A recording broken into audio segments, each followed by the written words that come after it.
अस्सलाम वालेकुम। Personal finance opinions YouTube channel में एक और वीडियो में आपको खुश आमदीद। इस वीडियो में मैं बात करूंगा कि एवरेजिंग या बाय द डिप अप्रोच को कब और कैसे इस्तेमाल करना चाहिए और कैसे आप इसका बेहतर इस्तेमाल करके स्टॉक मार्केट में अपनी इन्वेस्टमेंट को फ्रूटफुल बना सकते हैं। सबसे पहले हम थोड़ा सा बाय द डिप या एवरेजिंग का ओवरव्यू ले लेते हैं उन अपने व्यूअर्स के लिए या सब्सक्राइबर्स के लिए जो कि स्टॉक मार्केट में नए हैं या जो कि इस एवरेजिंग के कॉन्सेप्ट को अच्छी तरह से नहीं समझते। तो हम एक एग्जांपल के ज़रिए इस बाय द डिप अप्रोच को समझने की कोशिश करते हैं। सपोज कि आपने स्टॉक मार्केट में एबीसी कंपनी के 500 शेयर्स को खरीदा 70 रुपए फी शेयर के रेट पे। यानी कि आपने 35,000 रुपए के 500 शेयर खरीदे, लेकिन चंद ही दिन के बाद कोई भी वजूहत हो सकती हैं जिनकी बुनियाद पर उस स्टॉक की कीमत 70 रुपए से कम होकर 50 रुपए पे आ गई। यानी कि फी शेयर 20 रुपए उसकी वैल्यू कम हो गई।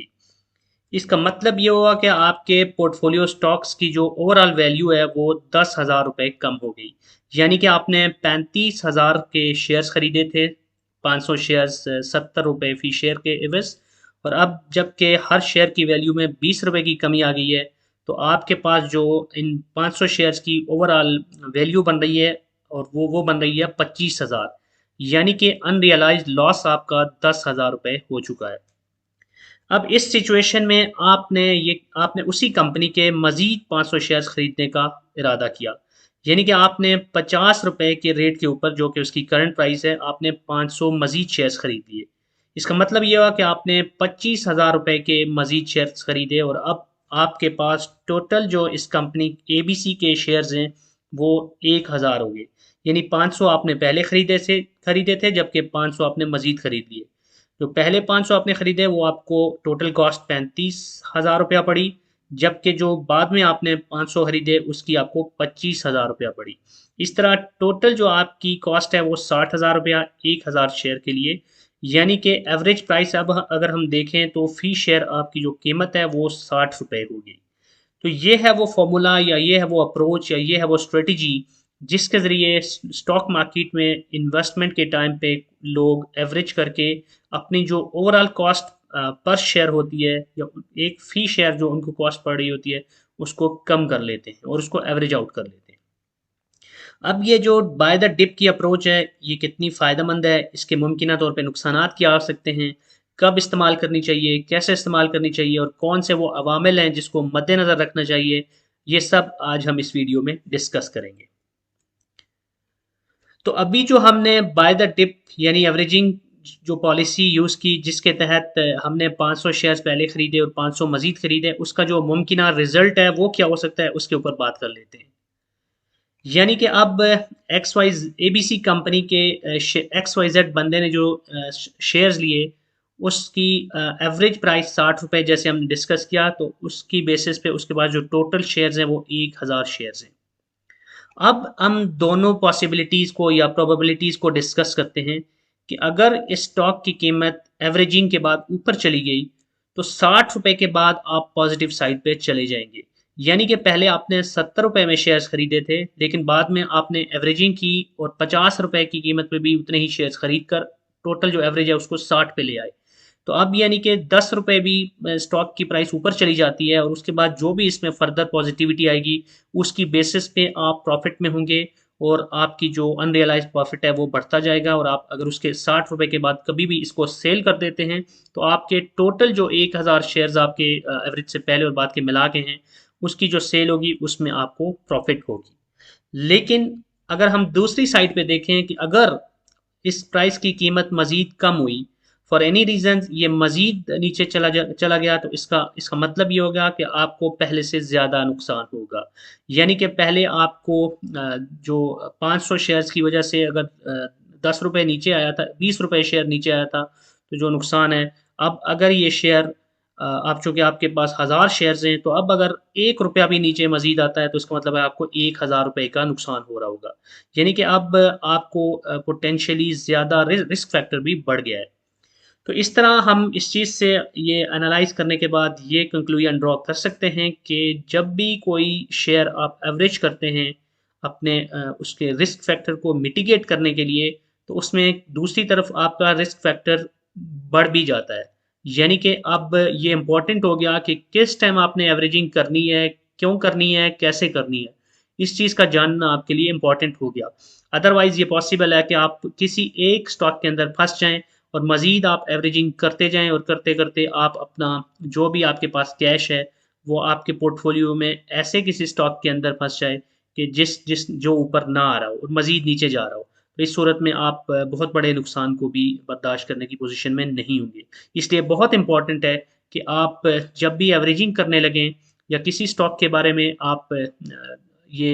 उसकी प्राइस नीचे आने की बेस पे डिसाइड करने की पोज़ीशन में हों कि अब क्या करना है, तो उसके लिए जो फैक्टर्स हैं, ये जो अवामिल हैं, उनके ऊपर आपकी अंडरस्टैंडिंग बहुत ज़रूरी है। और अब वही चीज़ हम आगे डिस्कस करने लगे हैं।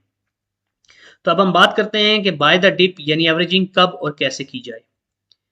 सबसे पहले तो जो इम्पोर्टेंट चीज़ है वो ये है कि किसी भी शेयर की कीमत अगर कम हुई है तो उसकी वजूहात का तयन करना बहुत ज़रूरी है। क्योंकि कोई भी शेयर अगर मार्केट में नीचे आ रहा होता है तो डेफ़िनेटली कुछ इंटरनल या एक्सटर्नल रीज़न्स होंगी। अब ये वो रीज़न्स हैं जिनकी बेसिस पे ही आपने डिसाइड करना है कि आया ये पर्टिकुलर स्टॉक इस काबिल है कि इसमें आप एवरेजिंग करें और एवरेजिंग आपको पोटेंशियली फ़ायदा दे सकती है, या फिर आप ये डिसाइड कर लेंगे कि इसके अंदर एवरेज करना आपके लिए मज़ीद ख़तरे का सौदा है। तो इसको हम अब दोनों सूरतों को मज़ीद डिस्कस करते हैं। पहली चीज़ ये है कि अगर स्टॉक वैल्यू बैरूनी अवामल की वजह से गिरी है तो इस सूरत में ये एक आपके लिए अपॉर्चुनिटी कंसीडर की जाएगी। बैरूनी अवामल से मुराद ये है कि लेट्स सपोज़ के कोई इंटरनेशनली कुछ ऐसी न्यूज़ हैं या इंटरनेशनली कुछ ऐसे सर्कमस्टांसेस हैं जिसकी वजह से कोई स्पेसिफिक सेक्टर या कोई स्पेसिफिक इंडस्ट्री या स्पेसिफिक रीजन मुतासर हुआ है। फॉर एग्जांपल कोविड एक एग्जांपल है। इसी तरह जो यूक्रेन रशिया की वार है वो एक एग्जांपल है जिस वजह से ऑयल प्राइसेस में फ़र्क आया, तो उसकी वजह से कुछ सेक्टर्स हिट हुए हैं। तो इस तरह की जो भी अवामिल होते हैं, इसी तरह किसी मुल्क के दूसरे मुल्क के साथ ताल्लुकात की बुनियाद पे बाज़ औक़ात स्टॉक मार्केट के अंदर इम्पैक्ट आता है। और ऐसे बहुत से अवामिल जिनको हम बैरूनी अवामिल कहते हैं, इनके बारे में आपने असेस करना है कि ये जो बैरूनी अवामिल हैं, इनका मैग्नीट्यूड कितना है और पोटेंशियली ये कितने अरसे तक मार्केट के ऊपर इम्पैक्ट कर सकते हैं। लेकिन बैरूनी अवामिल की वजह से स्टॉक अगर कोई गिरता है तो उसमें पॉजिटिव चीज़ ये होती है कि उस कंपनी के अगर अपने फंडामेंटल स्ट्रॉन्ग है और कंपनी के अंदर एज सच कोई इंटरनली प्रॉब्लम नहीं है, तो इसका मतलब है कि ये आपके लिए एक बाइंग अपॉर्चुनिटी है और इसमें आप एवरेजिंग करके या बाय द डिप की स्ट्रेटजी को इस्तेमाल करके आप बेहतर तौर पे अपने प्रॉफिट्स को बढ़ा सकते हैं और जो प्रीवियस लॉसेस हैं उनको किसी हद तक एवरेज आउट या मिटिगेट कर सकते हैं। तो इसमें इम्पॉर्टेंट चीज़ ये है कि अब आपने अगर ये अंदाज़ा लगा लिया कि बैरूनी अवामिल की वजह से ये प्राइस गिरी है, तो अब आपने उसके मज़ीद जो मुमकिना डिप्स हैं या गिरावट की वैल्यूज़ हैं, उनको आइडेंटिफ़ाई करने की कोशिश करनी करनी है। क्योंकि अगर एक दफ़ा प्राइस नीचे आ गई है, तो यू नेवर नो कि अब मज़ीद ये और कितने डिप्स ले सकती है या इसका जो रेजिस्टेंस लेवल्स हैं, वो क्या हैं। तो इसके लिए आपको थोड़ा-सा टेक्निकल एनालिसिस भी करना होगा, मूविंग एवरेजेस की बेसिस पे या दीगर जो भी आप फ़ॉर्मूलाज़ या स्ट्रेटजीज़ यूज़ करते हैं टेक्निकल एनालिसिस के लिए, उसकी बेस पे आप अंदाज़ा लगा सकते हैं कि इसकी जो प्राइस है वो मज़ीद कितना गिर सकती है। लेकिन टेक्निकल जो भी फ़ॉर्मूलाज़ हैं या एवरेजेस हैं, याद रखिए कि वो आपको एग्ज़ैक्ट नहीं बता सकती क्योंकि वो आपको हिस्टोरिक डेटा की बेस पे ही बता रही हैं। तो अगर एक्सटर्नल फैक्टर्स कुछ ऐसे हैं जो कि टेक्निकल्स के स्कोप में नहीं आते, तो फिर उसमें आपको अपनी गट फीलिंग भी यूज़ करनी होगी और न्यूज़ की बेसिस पे या जो भी इंटरनेशनली या नेशनली जो भी सिचुएशन चल रही है उसकी बेसिस पे भी आपने उन चीज़ों को असेस करना होगा और उसकी बेसिस पे आप बेहतर तौर पे अंदाज़ा लगा सकते हैं कि वो डिप्स कहाँ तक जा सकती हैं। फॉर एग्जांपल गवर्नमेंट चेंज की वजह से अगर कोई किसी चीज़ में फ़र्क आ रहा है, तो उसमें आपको अपनी अंडरस्टैंडिंग यूज़ करनी होगी कि नेक्स्ट पोटेंशियली गवर्नमेंट किसकी हो सकती है, उसकी प्रायोरिटीज़ क्या हो सकती हैं। इसी तरह आपने मज़ीद देखना है कि किस कंट्री के साथ नई गवर्नमेंट की सूरत में ताल्लुकात बेहतर हो सकते हैं, किसके साथ मुमकिना तौर पे ताल्लुकात में मज़ीद ख़राबी आ सकती है। और फिर आपने देखना है कि जो आपका स्टॉक है वो इन इन सारी चीज़ों के साथ किस हद तक रिलेट करता है। तो ऐसी बहुत सी चीज़ें होती हैं जो कि क्वांटिटेटिव नहीं बल्कि क्वालिटेटिव एनालिसिस के ज़रिए आप बेहतर तौर पे आइडेंटिफ़ाई कर सकते हैं। इसी तरह अगर आपने इस चीज़ को देख लिया तो मज़ीद ये है कि आपने अब देखना है कि आपके पास मुनासिब सरमाया मौजूद भी है या नहीं। क्योंकि नॉर्मली ऐसे होता है कि आप जब एवरेजिंग करते हैं तो उसके बाद यू नेवर नो कि अब मज़ीद कितना अर्सा आपकी जो भी अमाउंट उस स्टॉक के अंदर लगाई है वो उसके अंदर होल्ड होल्ड पे रहेगी, क्योंकि आप एवरेजिंग कर रहे हैं, इसका मतलब है कि पोटेंशियली आप उसको लॉस में नहीं बेचना चाह रहे, बल्कि आप एज एन इन्वेस्टर मज़ीद कुछ अर्सा उसके अंदर अपने पैसे को पड़ा रहना देना चाह रहे हैं, ताकि जब वो उस एवरेज से ऊपर जाए और प्रॉफिट आपको दे तभी आप उसको बेचें। तो इसलिए अब बड़ा ज़रूरी है कि आपके पास जो भी सरमाया है, जो आपके पास उस स्टॉक के लिए, उस सेक्टर के लिए अगर आपने सेपरेट किए हुए हैं अपने पैसे, तो फिर उसमें आपने देखना है कि कितना पैसा आप मज़ीद उसमें डाल सकते हैं। क्योंकि आपने अपनी सारी कैश को कभी भी नहीं लगाना, बल्कि कुछ कैश अपने अपॉर्चुनिटीज़ को ग्रैब करने के लिए हमेशा स्पेयर रखनी है। उसके बाद आपने मुमकिना तौर पर जो इसके फर्दर एवरेजिंग लेवल्स हैं उनको भी जहन में रखना है। जैसे मैंने पहले कहा कि अब अगर आपको एक डिप मिल रही है तो पोटेंशियली इसके अंदर मज़ीद डिप्स भी आ सकती हैं। तो जब आपने उसका सारा एनालिसिस कर लिया और अगर आपको ये लगता है कि मज़ीद डिप्स भी पॉसिबल हैं, तो इसका मतलब है कि इसको मज़ीद लोअर लेवल पे फर्दर एवरेजिंग कर सकते हैं। तो उसके लिए भी आपने अपने जो जो आपके पास कैश मौजूद है या जो आपका सरमाया है उसको अपने जहन में रख के डिसाइड करना है। अगली जो बात है वो ये है कि अब दूसरा केस है, अगर आपने देखा कि जो स्टॉक वैल्यू गिरी है किसी कंपनी की, तो उसकी कंपनी के फंडामेंटल्स की वजह से गिरी है, तो ये एक अलार्मिंग सिचुएशन है। लेट्स सपोज आप आइडेंटिफाई कर लेते हैं कि कंपनी की जो ग्रोथ है वो मुतासर हुई है कंपनी के इंटरनल पॉलिटिक्स की वजह से, या इंटरनल करप्शन एलिगेशन की वजह से, या मे बी कंपनी के अंदर कोई बाकी जो उसकी कॉस्ट ऑफ डूइंग बिजनेस है वो इम्पैक्ट हुई है, या कंपनी की एक्सपोर्ट्स इम्पैक्ट हुई हैं, या मे बी कंपनी जो अपने डेट्स वगैरह हैं उनकी वजह से इम्पैक्ट हुई है, यानी कि कोई भी फंडामेंटल्स उसके इम्पैक्ट हुए हैं, तो उसकी वजह से अगर कंपनी का स्टॉक गिरा है, तो ये अब इसमें अगर आप एवरेजिंग करते हैं तो इसका मतलब है कि आप डूबती हुई कश्ती के अंदर या डूबते हुए टाइटैनिक पे चढ़ने की कोशिश कर रहे हैं। तो ऐसी सूरत में आपने उसमें मजीद इन्वेस्टमेंट नहीं करनी, बल्कि एहतियात से काम लेना है, और जो इन्वेस्टमेंट आपने ऑलरेडी की हुई है उसके बारे में आपने प्लानिंग करनी है कि अब उसमें से आप किस तरह एग्जिट कर सकते हैं बेहतर तौर पे, और जो आपके लॉस हो चुका है उसको तो कंसिडर ज़रूर करना है, लेकिन आपने उसमें मज़ीद लॉस से बचना है।